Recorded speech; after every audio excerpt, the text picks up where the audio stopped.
Nevada Governor Joe Lombardo addressing a joint session of the Nevada Legislature tonight, laying out his priorities for the upcoming session. He talked about things that many of you told us on social media that you're concerned about, including education, housing, and health care.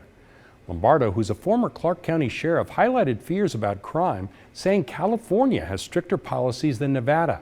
He's pushing a bill that would lower the amount of stolen goods that would make theft a felony rather than a misdemeanor and would create enhanced penalties for repeat offenders. And his bill wouldn't allow offenders who commit crimes against children or the elderly to use diversion programs. The governor also talked about education. My view is, and other states around the country are adopting similar views. No child should be trapped in a failing school because of their zip code, or held down because of how much their parents or grandparents earn. Now, it wasn't clear from the governor's speech if school choice includes sending children to private schools or just other public and charter schools within the existing system. Sending tax dollars to private schools has run into political and legal hurdles in the past, and Democrats are unlikely to support that idea. The governor also mentioned something he told me about in an interview last month, and that's getting election results more quickly.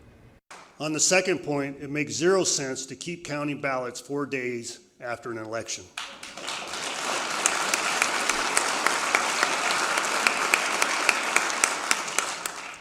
We can be proud that Nevada is one of the easiest places to cast a vote.